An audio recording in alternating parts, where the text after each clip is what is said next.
Welcome to Delivering Miracles, a podcast to teach women like you tips and strategies on how you can have a safer pregnancy so you can bring home a healthy baby. I'm your host and your high-risk pregnancy expert, Parijat Deshpande. I can't wait to chat with you.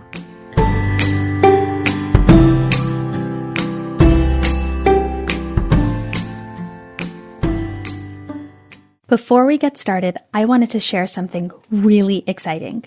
For the first time ever, there's finally a book specifically for women with high-risk pregnancies and how to manage your stress so you can have a healthy pregnancy even if you've got complications. It's called Pregnancy Brain, and I'm really excited to share it with you. To learn more about the book, head over to pregnancybrainbook.com. That's pregnancybrainbook.com. I can't wait for you to check it out. Have you ever seen that image that is going around social media? It's been a little while now, many months, I think, where there are 7 women and they're all wearing different colors of the rainbow and they're holding their babies. It is the most powerful image. I literally have goosebumps right now as I'm talking about this, imagining that photo. It is such a beautiful image.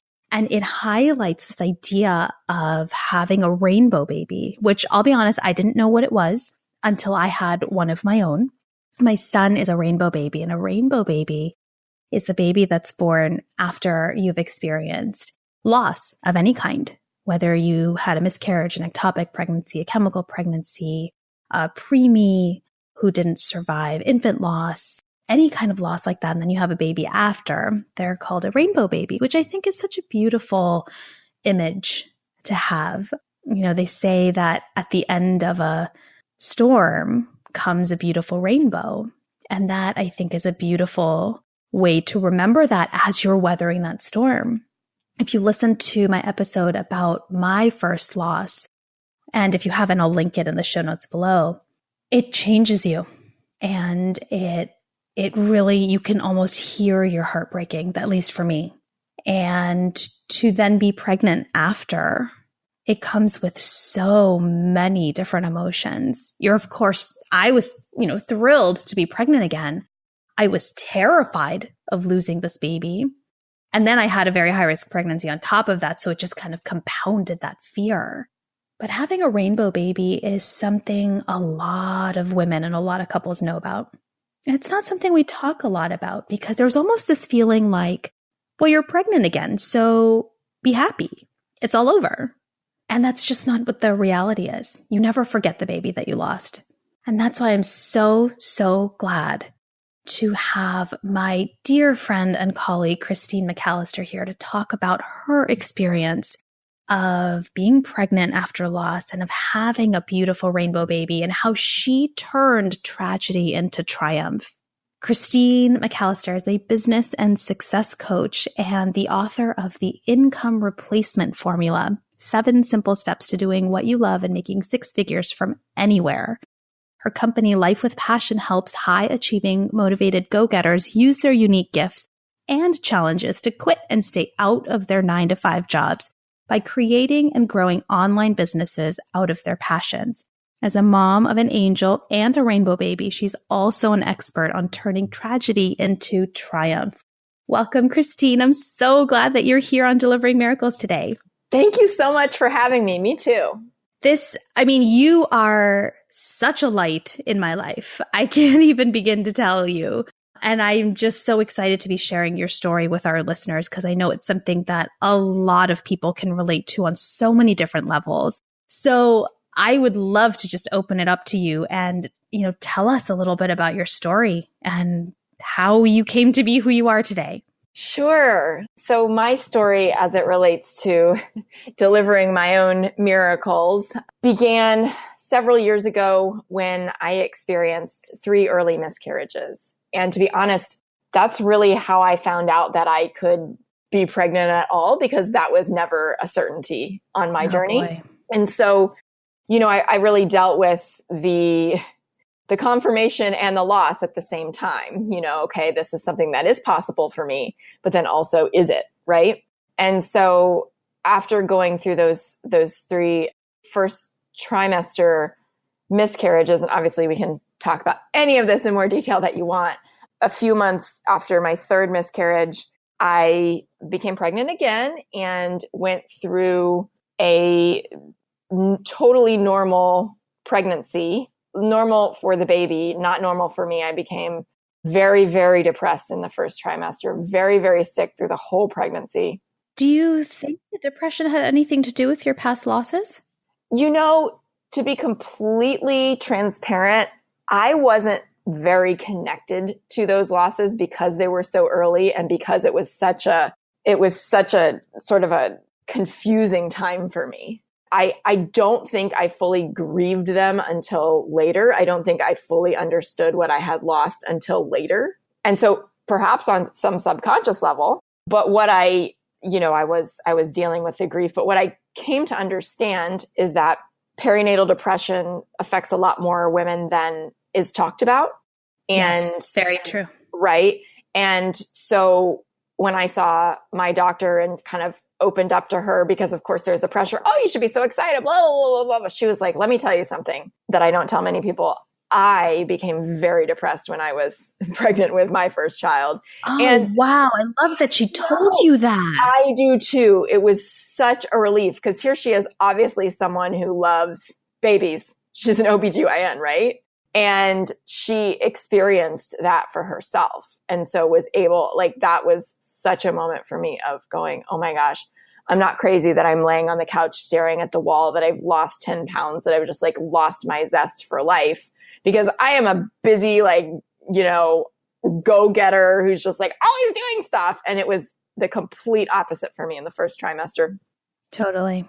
That was very difficult. And then, but the baby was healthy. Everything was fine and continued to be that way until we had a routine 37-week appointment. And we had just had 2 baby showers the weekend before. And the baby had been quiet the Monday after our 2 showers, but I thought, oh my gosh, I'm exhausted. This baby's exhausted. We didn't know what we were having, a boy or a girl.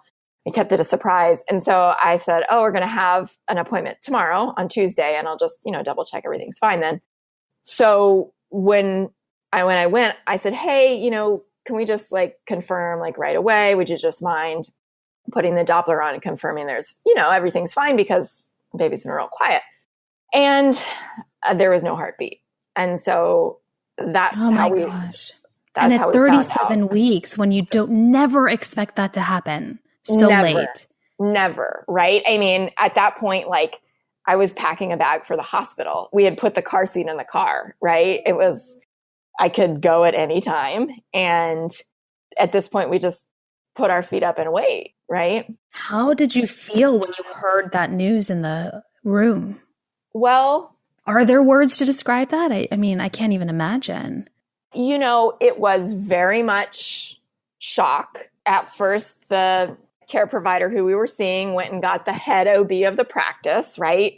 And then they put us on an ultrasound machine instead of the little heartbeat microphone that I can't think of the name for right now, and had me lay down. And so actually saw the picture, right, of our little baby who was not moving. And he was the one who made the pronouncement that our baby had passed away. And at that point, sent us straight to the hospital, which was, an hour plus from where we were. And so they ushered us out the side door so that we didn't have to go back out into the waiting room with all the other pregnant people. And that's very considerate of them to do that. It was. When I got into the car is when I just broke down, because while of course everybody is hoping there's something wrong with the equipment, there was a mistake. I knew, I just knew. You just knew. That. Yeah. Yep. And, that began the process of double checking at the hospital, being induced, delivering this baby and that life altering 24 hours. Oh my gosh. I cannot even begin to imagine. And thank you for sharing that. You did something very beautiful. It turned out you had a daughter, right? Yes, a little girl named Maeve Evelyn. Oh my God, I love that name so much. Thank you. And you did something very beautiful to honor her life. Yes. Are you talking about in the hospital or afterward or? I'm talking about your foundation, but anything. Oh, yeah. I mean, how you've really honored her has been a really beautiful journey to witness. Thank you. When we were sitting in the hospital and I'm hooked up to all these machines and, looking down at my pregnant belly, knowing that I was going to deliver this baby who we found out was a girl and we named before she was born, knowing that she'd already passed away. My husband had this vision of this endless road, like stretching out in front of us. How are we going to survive this road for the rest of our lives? How are we going to live our lives without our daughter? Right. And he tied it into his journey as an endurance athlete, which has been a source of great peacemaking, I guess, for a lot of the things that he's dealt with in his life, being in the water, being on a bike, running. He's done Ironmans and things that are even crazier than Ironmans all over the world. And those things have helped him to cope with things that he's experienced that have been tough. And so he really wanted to provide a way for other people who are going through something or coping with something or wanted to honor a lost life by helping other people complete an impossible task, because to us, living life now seemed impossible. And so together we came up with this nonprofit, Miles with Maeve, which borrows from the team and training model to help raise money for the 4 organizations that helped us survive in the wake of Maeve's loss. So we provide grants to them so that they can serve other lost families. And in exchange, my husband provides coaching on anything from a 5K to an Ironman or a massive swim, ultra marathon, whatever. And our athletes raise money. That is incredible. And that's so open-hearted of you all to think of that in the midst of your biggest heartbreak. I think it had to be inspired, right? And I think that I appreciate that so much. And I know that he will too, as he listens to this. I think that we just looked at each other in the hospital and went, we don't know anyone this has happened to. This doesn't happen. How are we going to get through this?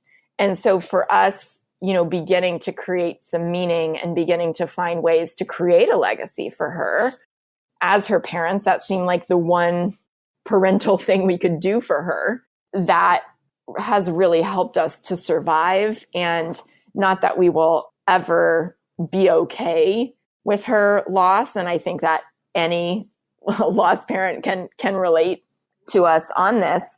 It has certainly helped us to cope. Absolutely. It gives so much meaning then. Yep. And like you said, it's not a replacement for her life, but it does give you something to hold on to really honor her and you all and what you all experienced together as a family. Absolutely. And I think too, when we experience loss before birth, there's a way in which we're even more scared than the average person who's lost someone, that person will be forgotten because we don't have memories, right? We don't have, like my husband says, right? We don't know what color her eyes were. Yeah. We never got to hear her voice. Right. And so the only pictures we have are sonograms and the pictures we took in the hospital right after she was born. So those things made it even more important for us to find ways to make sure she wasn't forgotten. And as I like to say, running my own business, writing about her a lot in my book, I get to make her as famous as I want. And I love that. Yeah, totally. I think one of the things that I love about you and all the conversations we've had about this is how much you have embraced this. And I cannot imagine how hard that must be to do, but you've really embraced her and made her a part of your life, your family, your business. And that makes it easy for the rest of us to say, oh yeah, Maeve. Yeah, of course. She's here, Yeah, I love that. And it's funny that you say that because often my friends, when they're talking about my rainbow baby, will accidentally say Maeve. Yeah. And then they're immediately horrified that they did that. But it doesn't bother me. I love to hear her name. Yeah. I really do. And I Yeah. think losing her was such a turning point in my life that it only makes sense that she sort of centrally features in my life now. Yeah, absolutely. So your journey doesn't end there, though. You all decided that you wanted to try again to have another baby. How did you even begin that discussion? Well, when we were sitting with our midwife before I went to the hospital to be induced, she kind of came in to tell us, okay, this is what this means. This is the deal. Here's where we go today, but then also told us how it affected our possibility for future children, because obviously we wanted to know, right? And God bless her, she was in tears. She obviously, this has got to be we've been told many times since, the hardest thing that care providers deal with. Absolutely. In this field. And I appreciate the tears. I remember my OBs coming in and having tears in their eyes when we thought we were going to lose my son at 22 weeks. And I really appreciated the sentiment that, okay, you're right here with me emotionally. Yes, especially because they have to do this, right? Like, this is part of their job.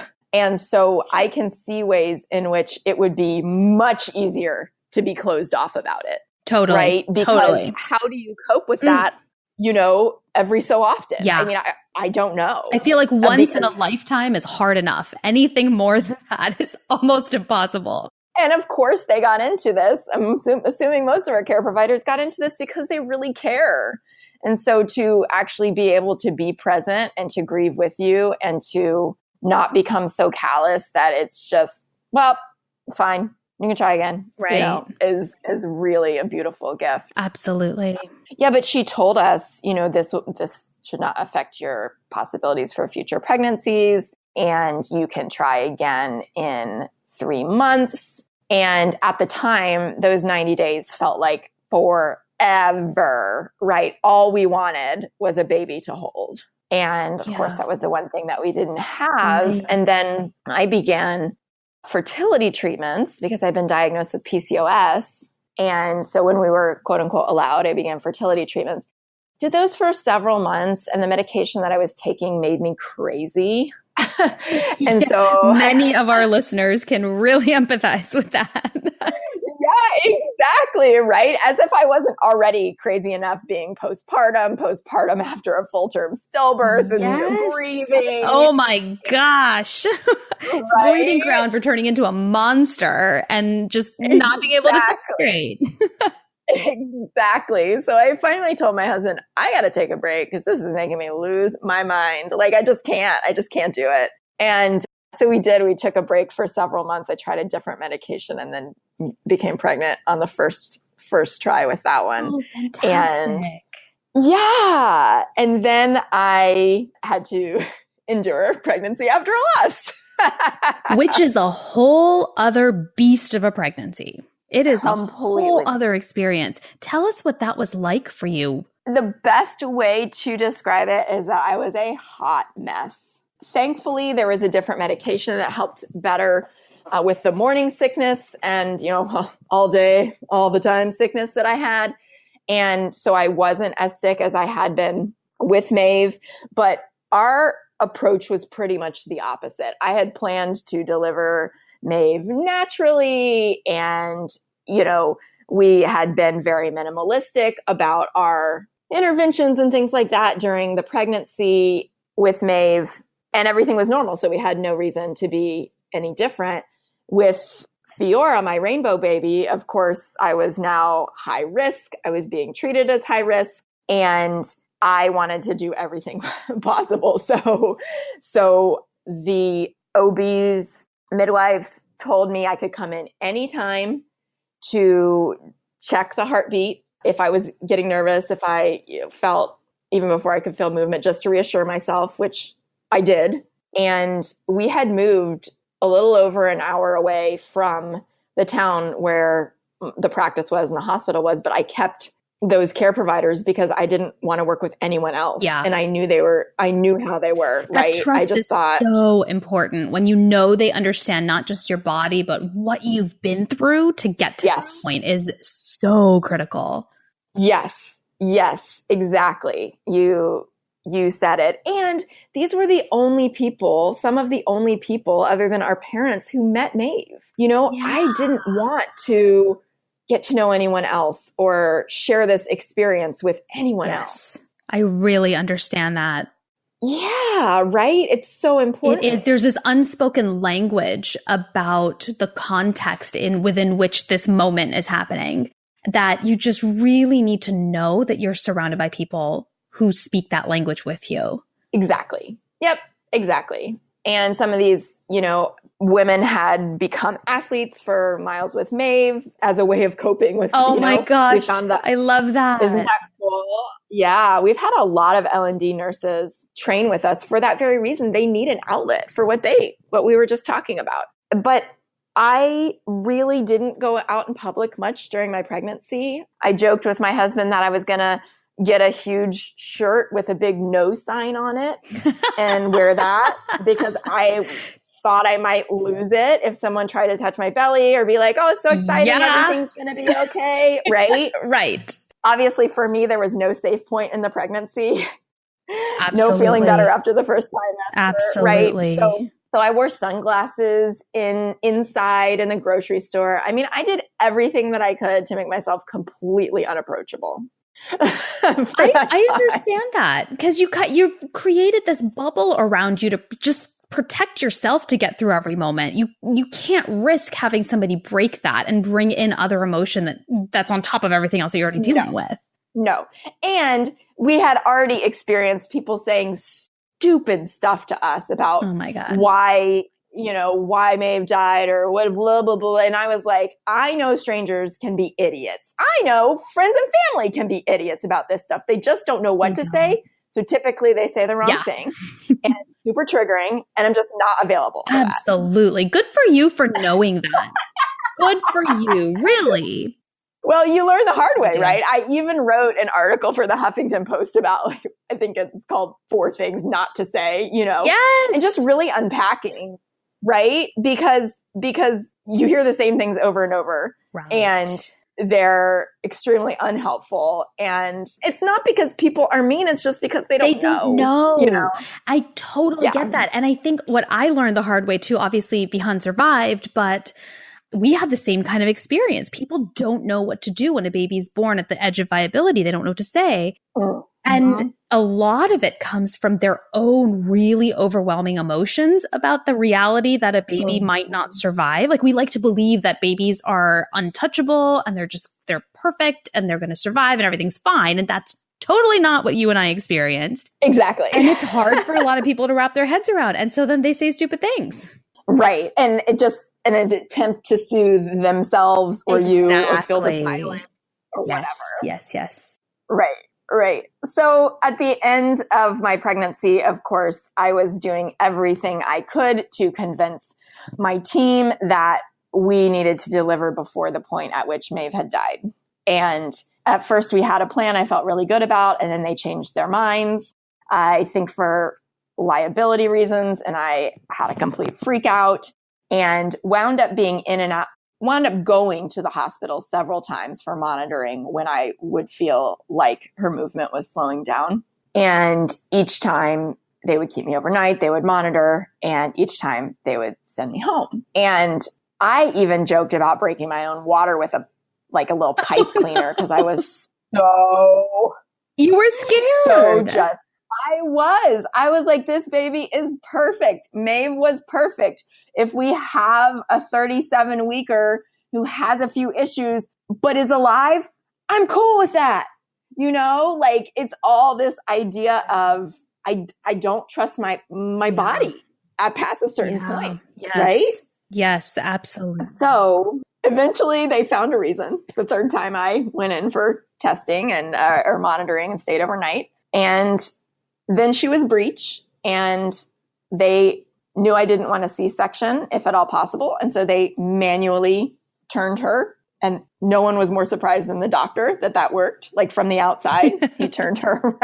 I think he was doing it to humor me, but it worked. And then they were like, okay, don't move. We're going to break your water right now before she moves. And then I was induced to deliver this baby. He was born in the middle of the night, and we had champagne for all the nurses at like 2:30 in the morning. And the nurses who had delivered Maeve came in, even though they weren't even working, to help deliver. And her first entrance into the world was not without a little bit of trepidation and some issues and suctioning and potential other things and some epinephrine and stuff. They told me she was being, quote, lazy, and I couldn't see anything. I know. But I mean, she was okay. Oh my gosh. What was it like to hold her for the first time? Well, it was beautiful. I think I was a little out of it from the drugs, to be honest with you. I believe that. Sure. Everybody else in the room was crying. And I was, number one, exhausted. And number two, probably a little bit high from hitting that extra pain pump over and over. But it was a moment of looking down and going, I actually get to do this, right? I actually get to do this. She's adorable. She's beautiful. She's looking up at me. She even had a little smile on her face. Like, what newborn baby does that, right?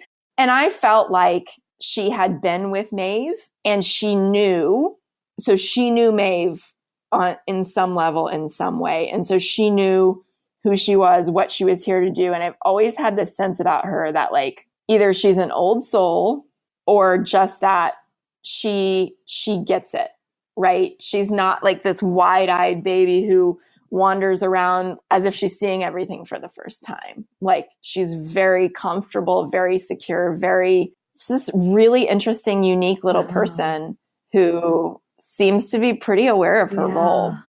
That is beautiful. That is beautiful. And being led by parents like you, I'm not surprised. Oh, well, thank you so much. I mean, I feel very grateful that she chose us, but also we can both be kind of neurotic. We both deal with anxiety and depression.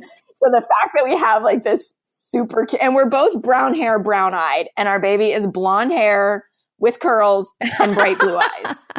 So if you want any more proof that she's probably actually an angel, I'm like, where did you come from? Oh my gosh, right? I love that. Super confident little baby. It's so funny. Oh, wow. Like signs from the universe. Like, I've got you. You've got your angel with you, watching over you, taking care of you when you guys are having your moment. Exactly. Oh my gosh. What do you feel has been the biggest shift for you in, I'm not even going to say getting over, because there is no getting over, but maybe shifting from that place of tragedy and creating this beautiful life that you can really enjoy? Because I think that's what really stands out to me is as I hear and see you and speak with you, you've really come to a place where you are enjoying your life. And how did you do that after everything you've been through?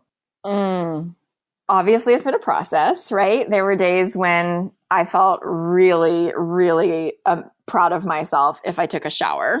Yeah, absolutely. And that's the reality. I'm glad you shared that, because that's a reality. Some days, if you can just get out of bed for 5 minutes, that's the biggest win. Yep. I mean, brushing my hair, it was like, I didn't even consider doing that like for weeks. So, a shower when it became like probably medically necessary was like a huge win. And I will never sugarcoat that.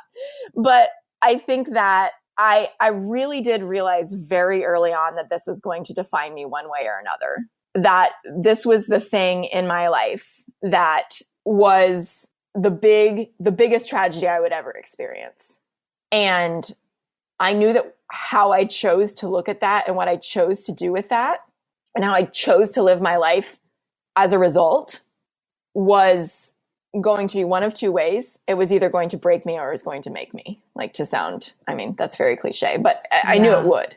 And I could see very clearly that I could go into this cycle of depression and numbing myself with anything that I could find and hiding out from the world. Or I could choose to make Maeve famous. I could choose to help other people. I could choose to raise awareness, because I mean, we now know so many people who've experienced something similar. And just as you do, right? Just as as you listeners do, when you start talking about it, you realize just how common your experience is, even if you thought nobody else had been through it when it first happened to you, because people weren't talking about it, right? Right. And so I decided I was going to choose the make it. And I decided that I was going to go to the next level in my career and what I did and the impact that I made in the world. I was going to just become unapologetic about being and doing what I was here to do. First figuring out what that was and then doing it, because I wasn't scared anymore. I wasn't scared anymore about what people thought. I wasn't scared anymore of failing. Like I said, I'd already been through the worst thing I will ever go through. I firmly believe that. And so now it's completely up to me to create the life that I want in spite of and also as a result of that. I literally have goosebumps and tears as I'm listening to you. There's nothing more to say. I love that. Thank you. It's just, this is why I love you. This is why you're in my life. This is why we're on this show right now, because you made that choice, and you made a choice that's really hard to make. For those of us, those of our listeners who are listening in, it's not easy to make that choice, but you can make that choice. It is a choice. And when you find that strength again, and you can think again, and you can see that fork in the road, you can choose. And you can build that team around you to help build you up as you choose to make it. Absolutely. I love this. I love this. So from here, I mean, from where you've been to where you are now, you've just grown leaps and bounds personally, professionally. Tell us what you're up to these days. Yeah. So when Maeve died, I was running a digital marketing agency, and I've always known I wanted to be an entrepreneur. And I quit my job back in 2010 and had done that for 5 years when she died. And I was successful at it. I was booked out, but I knew that there was another level for me. And so as a result of that, what we were just talking about, I made the choice to figure out what that level was to actually make the impact in the world based around exactly what I was uniquely gifted and called to do. And what I realized is that what I'm here to do is to help other people build their lives with passion, right? That's the name of my company, and businesses that they love. I've always tried to do that for my friends and family, whether they wanted to be entrepreneurs or not. I've always tried to talk them into it. And when I did this work, I began to realize that, hey, maybe what I was meant to do was to help people who actually had that desire, just like I did. Because I believe if you have that desire, you have it for a reason. And so my mission, my goal is to make that path as clear and as simple as possible to help you start a side hustle, replace your income, and quit your job and do what you love, and do it in a way that also serves the life that you want to have, right? So that you can spend time with the people that you love, so that you can travel if you love traveling like I do, and not become a slave to your business. And so that's what I've been doing since Maeve died. And I just last month released a book about it. It's now a bestseller. Woo! You wouldn't guess it by looking at the cover or by picking it up, but Maeve is on in every chapter, on almost every page. I mean, her little life, her fingerprints, the memories that we have for the experience. What we've been talking about here was the inspiration for my business and the inspiration for the book as well. I think that's what really hits home for me too, is just how much we talked about this, just how much you've embraced this and how much this is integrated into your new life. I don't know if new life is even fair to say. It's just this version of your life, that your business, your passion, your life, your family, it all includes Maeve. Yes. And it includes your experience, your journey, and you talk about it so freely, which is really inspiring for many of us who, we've talked about it several times, feel like we're alone, feel like we're the only ones that are going through it. Yeah. And that there's no light at the end of it.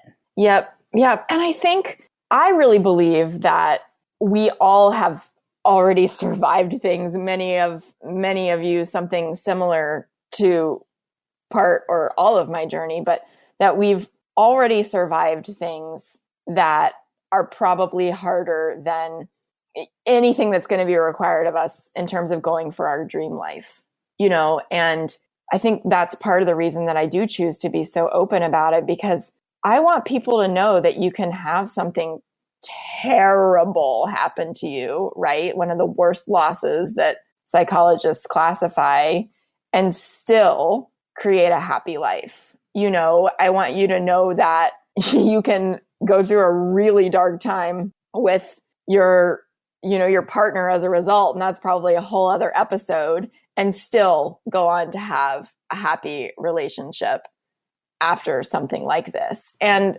I think there's a strength to be found in realizing what you've already survived, because like I shared earlier, it sort of diminishes the fear of the unknown of trying new things when you think, I got through that somehow. Yeah. Right? I got through that somehow. I'm pretty amazing. Yeah, absolutely. That's something we don't talk enough about. How amazing are we to have gone through what we've been through? And I'm talking to you as the listeners as well. How amazing are you to have survived what you've survived so far? We minimize this so much, but you're so right. We need to stop for a second and go, I'm freaking amazing for having gone through what I've been through so far.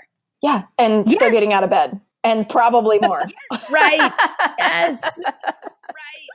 Yes. So I'm curious, how does your experience with Maeve impact how you parent Fiora? That's a great question. I think I decided early on, and in total ignorance, that I was not really available to complain a whole lot about what parenting was like. Now, Fiora has been, as I shared, she is probably an actual angel. So she's been a wonderful baby. I, of course, have nothing to know, living children to compare parenting her to. But I decided that all these round the clock feedings and this and that and everything that happens with parenting, and having no idea what I'm doing, and building a business basically at the same time as a business baby, a book baby, and a rainbow baby all at the same time, I just decided I was unavailable to complain about it too much. And I think for me, it's a really different perspective, knowing what I lost, right? And having this extreme gratitude for the gift of this baby. And also, it's that much harder knowing how she could have a sister who's, would be 3 right now. And how much fun would that be to watch them interact, and asking, how do we remember her and explain this to her without it overshadowing her? I mean, those are the kinds of questions and conversations that we have a lot. But I think that, of course, there are times I get frustrated. And right now she is entering the 2s and has discovered a new decibel level of screeching. Right. And, there are times that I, need a break. Of course, like, I'm not saying I never have those moments, but most of the time what I feel is just overwhelming gratitude for the opportunity, to parent a living child and to get to know this little person. And I think that is the result of absolutely. On Delivering Miracles, we talk a lot about this idea of grief and gratitude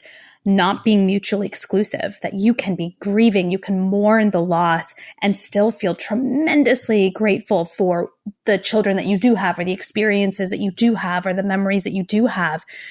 And what strikes me, Christine, is that I wonder if creating this nonprofit, Miles with Maeve, has allowed you to have that parallel experience of being able to mourn and also remember her, while being able to have the space to be so grateful for Fiora. Yeah, I think that's so true. And it's so funny that you say that. Another way that you and I are completely aligned is that I wrote a series on grief and gratitude. Of course you did. Of course I did. And I completely agree with you. I mean, it's always going to be both. And I think that's just life. Like, anything is never just one thing or the other. It's always both. But for grief and gratitude, certainly they can coexist. And obviously Miles with Maeve and having that meaning and being able to support other lost families, but also to be able to just, like you've said, have her as integrated into every part of my daily life. It doesn't feel all the time as much to me as like she's not here. It's more like in a way she is. Yeah. Yeah. I can really understand that. That really resonates. You found a way to keep her here. That feels really good for you and your family. Yeah. Yes. I mean, I could talk to you all day. You know that. But yes. I know our listeners have other things to do too. So my final question for you, Christine, is what are your final words of hope for women who are listening in right now, who are currently pregnant with their rainbow baby and are trying to balance this whole grief and gratitude journey that they're going to be on for the rest of their lives? What are your final words of hope for them? Keep listening to this show because I feel that this is a very safe space. You're listening to someone who really knows what she's talking about. And I think that having community where you can talk openly about your loss with people who are just as they're comfortable, saying your child's name or talking about the baby that you lost or whatever is true for you, being able to have that experience is so freeing and helps the grieving process so much, because of course you're going to be grateful for this baby. You already are, and probably have, if you're anything like me, also a heightened level of anxiety right. about the baby. But I think being able to share, as cheesy as that sounds, and have people that you can text or call or reach out to online when the grief is pulling at you, or when you're seeking to balance it or looking for ways to remember and also honor, that's the thing that will keep you sane and as close to centered as you can hope to be in this process. I love that. That's just so beautiful. And it is so true.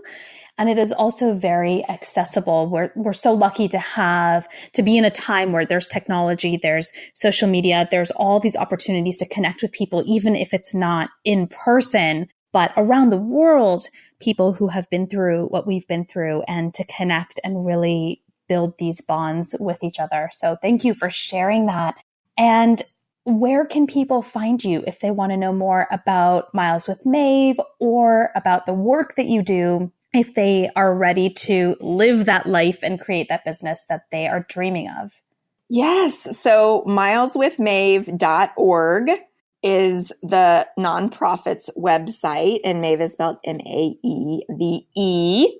And my business's website is lifewithpassion.com. If you are interested in quitting your job, then you can grab a free PDF that I have for you on exactly how to do that, how to escape the 9-to-5 world at lifewithpassion.com/miracles. But I'd also love to connect with you. So feel free to reach out to me anytime. You can do that on my website. Fantastic. Thank you so much for being here. Thank you for sharing your story so openly and honestly. And thank you for being you. You are such a light in this world. Oh, thank you so much for giving me the opportunity to share my story and for doing this podcast, and right back at you for being you. Thank you. I'm so grateful to know you. Oh my gosh. I feel different. Do you feel different after listening to that? I feel different. I just feel so much hope. I feel so much hope. And that's something that really drew me to Christine when I first met her, is she's not naively hopeful. She's not just, hey, everything will be fine. It'll be okay. Don't worry about it. Because we all know that's not true, right? We all know better than that. We know it's not true. But what I love is she's created this life. She's created her business in a way that really embraces what she's been through. I've said that like 15 times on this episode already, but that really is what really connects with me and what really strikes me most is it's okay to embrace what you've been through. It's necessary to embrace what you've been through. Talk about it, own it, name it, and demand that the people around you respect it and own it and name it too. And as you've probably seen, yes, your support system is going to change. Mine certainly did after my loss, after my son was born. It happens. But know that through this filter, when you own what you have been through and you turn that tragedy into triumph, you are going to draw some of the most supportive, strongest people into your life to lift you up as you embrace and create this life that you have always dreamt of, no matter what you've been through to get to this moment. You deserve it. Thank you so much for joining me here today. And if you loved today's episode as much as I did, I would love for you to head over to Apple Podcasts by iTunes and leave a review so more women who are going through loss, who are pregnant after loss, who have a high-risk pregnancy can tune into Delivering Miracles to receive this inspiration, to hear these stories of hope on how they can get through the difficulties of their challenging times of building their family. And if you haven't already, I would love for you to check out my brand new book, Pregnancy Brain, which is all about how to manage your stress effectively during your high-risk pregnancy so you can have a healthy pregnancy and give your baby a strong start to life. And you can do that at pregnancybrainbook.com. And of course, I would love to stay in touch. So please say hello. Follow me on Twitter, Instagram, Pinterest, or Facebook. I'm kind of all over. At Parijat Desh. That's Parijatdesh. This is your story, your journey, your ups and downs. You have every right to talk about it, own it, embrace it, and you deserve to create the life that you love, no matter what you've been through. Take it one day, one step at a time. You can do this.